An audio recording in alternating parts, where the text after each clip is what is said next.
అందరికీ నమస్కారం.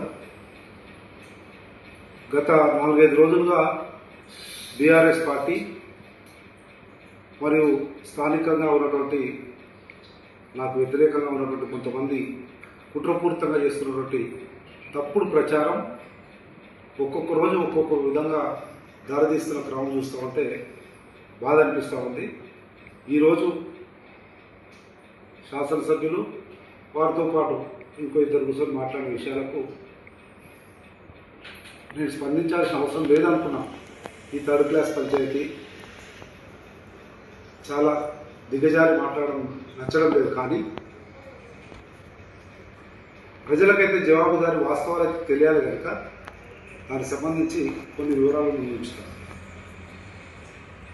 భ్రమర అనేటువంటి కంపెనీ ఏదైతే మా భాష పనిచేస్తుందే ఇదే భాష వచ్చి నాకు చెప్తే తెలిసింది కంపెనీది ఏమవుతుందని.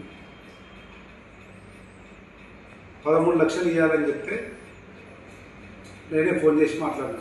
భాషనే ఫోన్ నెంబర్ ఇచ్చింది. 13 లక్షలు కాదు 8 లక్షలు ఇవ్వాలన్నారు. ఆ 8 లక్షలు ఇచ్చి పని చేసుకోండి అన్నా. దాన్ని 8 లక్షలను ఈయనకు భాషకి ఇవ్వండి అని చెప్తే ఆ 8 కోట్లుగా చిత్రీకరించి నా మీద ఎట్లా తీసుకొచ్చారో మీ అందరూ చూసారు. వాళ్ళు అంటారు ఇచ్చిన కంప్లైంట్లో 8 కోట్ల రూపాయలు ఉంది అంటారు. నాకు తెలిసి కృషాంకు చదువుకున్నారో లేదా ఎమ్మెల్యే పక్కన వాళ్ళతో ఏమో కానీ అంత చదువుకున్న హరీష్ రావు, కేటీఆర్, కృషాంకు, ఎమ్మెల్యే ఇంకా ఎవరైనా కానీ ఒక్క ముక్క కూడా 8 కోట్లని లేదు, నా పేరు లేదు, నేను బెదిరించినట్లు లేదు, నాకు సంబంధమే లేదు. ఎవరో ఇద్దరు వ్యక్తులు భాషకు సంబంధించినటువంటి వాళ్ళు జేసీబీకి డబ్బులు ఇచ్చేది పెట్టుకొని మీరు ఎట్లా పని చేస్తున్నారు అన్నారట. వాళ్ళు గొడవ పడరట. దానికి నాకు అంటగట్టడానికి ప్రయత్నం చేస్తుంది. ఒక్క ముక్క కూడా నేను చేసినట్టు కానీ నేను అడిగినట్టు కానీ లేకపోతే 8 కోట్ల నా వాస్తవం ఏది లేదు. కానీ అభూత కల్పన చేసి ఇంకా వచ్చి అబద్ధాలను చెప్పడానికి ప్రయత్నం చేస్తాను. ఇంకొక విషయం చెప్పింది, నా భార్య పేరునే అసైన్ ఎప్పుడో 15 సంవత్సరాల క్రితము నాకు ఇచ్చినటువంటి అసైన్ కింద ఇచ్చినటువంటి ఇంటర్ క్యాస్ట్ మ్యారేజ్ కింద ఇచ్చేటువంటి భూమిని ఇంకా నేను పట్టించుకోక లేటుగా చేసుకున్నాను. దాన్ని నా భార్య మీద తీసుకొస్తాను. నా కొడుకు చేసే కంపెనీ పెద్ద కంపెనీ, గవర్నమెంట్లో కూడా కొన్ని వర్కులు చేయాలి, ఇంజనీర్ రావాలంటే గవర్నమెంట్లో కూడా అవుట్సోర్సింగ్ వర్క్ ఏదో చేస్తుంటే నాకు తెలుసో లేదు. మీరు టీఆర్ఎస్ఎల్లో ఎక్కువ చేస్తున్నారు కదా, టీఆర్ఎస్ఎల్లో ఉన్నారు.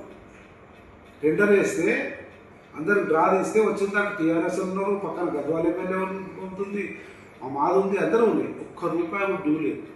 వచ్చి అబద్ధాలు చెప్పి ఎన్నో నెలల నుంచి జీతం లేదని చెప్పి ఈ రకంగా పర్సనల్గా నా భార్య పేరు ఉన్నది, నా కొడుకు కంపెనీ నిజాయితీగా అఫీషియల్గా పద్ధతి ప్రకారము రూల్స్కు లోబడి వేసిన టెండర్లో వచ్చింది చేస్తే కూడా దానికి కూడా ఏదైనా ఉద్యోగాలు లాక్కున్నది.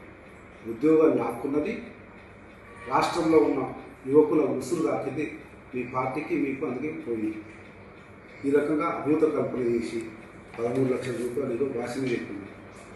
అన్నిటికీ ఎవిడెన్స్ లేదు. కత్తులు కట్టాలైతే మారణాయుధాలు అంటారు. ఎక్కడ మారణాయుధాలు, ఏమాయుధాలు, ఎందుకు చిన్న విషయాన్ని తీసుకొని ఇంత పెద్దగా ఇంకా మాట్లాడవద్దు. కానీ మీ స్థాయికి నేను ఎక్కువగా మాట్లాడకూడదని ఇంతటితో మీకు వివరణ ఇవ్వాలి కనుక, అంటే మీరు మాట్లాడిన దానికి వివరణ ఇవ్వాలి కనుక సామాజిక మాధ్యమాలు వస్తున్నాయి కనుక ఇంతవరకు చెప్తాను. ఇక ఇసుక, మట్టి, ఇసుక లేదు, నా మట్టి లేదు. 6 నెలల పైన అవుతుంది అలంపూర్ నియోజకవర్గంలో ఇసుక బంద్ అయ్యి. ఇందిరమ్మ ఇళ్ళకి తప్ప ఎవరు కొట్టకూడదని అధికారులు అడగండి. ఇక్కడ ఇసుక పోకుండా ఇందిరమ్మ ఇళ్ళకి మాత్రం కొడుతున్నాం. నేను చెప్పడం కాదు, అధికారులు తెలుసుకోవాలి. ఏమి తెలియకుండా వీళ్ళు మాట్లాడేదాని పాపం వీళ్ళు కనబడే క్యారెక్టర్ లేదు. కానీ దీని వెనుక ఉన్నటువంటి క్యారెక్టర్ లేవు. దీని వెనుక ఉన్నటువంటి నిగూఢమైనటువంటి కుట్ర ఏందనేది తప్పకుండా 2-3 రోజులు ఉంటే అన్ని విషయాలను బయట పెడతా. కాకపోతే ఈ పిల్లలు ఏదో మాట్లాడాక సమాధానం ఇచ్చి నిగ్గు తేల్చాలి నిజాలని చెప్పి మీ ముందుకు వస్తామన్న భాషను ఎక్కడ ఏమైంది. నమస్కారం. యాక్చువల్గా బ్రహ్మాంబ కంపెనీలో గత 4 నుంచి 5 నెలల మధ్యలో వర్క్ చేశాను. వాళ్ళు వర్క్ నాది వాళ్ళ ప్రాబ్లం వల్ల ఆపి కూడా 13 లక్షలు నేను రెంటల్ పే చేశాను. టిప్పర్లకి, ఎక్స్పెక్టర్లకి, అందరికీ. దాన్ని వాళ్ళు పట్టించుకోవట్లేదని చెప్పేసి అన్న దగ్గరికి వచ్చి రిక్వెస్ట్ చేసి, అన్న నాకు వీళ్ళు డబ్బులు ఇవ్వట్లేదు, ఒక్కసారి మీరు రిక్వెస్ట్ చేసి చెప్తే ఏమన్నా ఇస్తారేమో చెప్పేసి నేను వచ్చి అన్నని అడిగాను. నేను నంబర్ ఇచ్చి వాళ్ళకి కాల్ చేయించాను. వాళ్ళు వచ్చి ఫేస్ టు ఫేస్ మాట్లాడారు. 8 లక్షలు అది ఏదో ఇవ్వండి అని చెప్పి అందరు చెప్పారు అంతే. దానికి వాళ్ళు 8 కోట్లు అవి ఇవి అని చెప్పారు. యాక్చువల్గా నాకు ఇవ్వాల్సిన డబ్బులు అది అన్నపైన నిందేస్తున్నారు. యాక్చువల్గా బిల్ ప్రకారం నాకు ఇవ్వాల్సిన అమౌంట్ ఇంకా ఎక్కువ ఉంది. నేను ఓన్లీ నాకు ఆగిన డబ్బులు ఆ డబ్బులు ఇవ్వండి అని చెప్పేసి కమ్సే కమ్ మా అకౌంటెంట్ నేను 10 నుంచి 20 సార్లు వాళ్ళ ఆఫీస్ గేట్ ముందు కూర్చున్నాం. ఒక్కరు కూడా రెస్పాన్స్ లేదు. నెక్స్ట్ నా మిషన్ పెట్టుకొని నా టిప్పర్స్ పెట్టుకొని వేరే కాంట్రాక్టర్ తీసుకొచ్చి నా ముందు పని చేపిస్తే మా ఆపరేటర్ వెళ్ళి నువ్వు మిషన్ ఆపు మాకు పేమెంట్స్ రావాలని చెప్తే దాన్ని తోసుట్లాడని కత్తి తీసుకొట్టిరు అది కొట్టిరు అని చెప్పేసి చెప్తున్నారు. అవన్నీ అబద్ధాలు. ఓన్లీ జరిగిన వాస్తవాలు ఇవి. నాకు దయచేసి నా పేమెంట్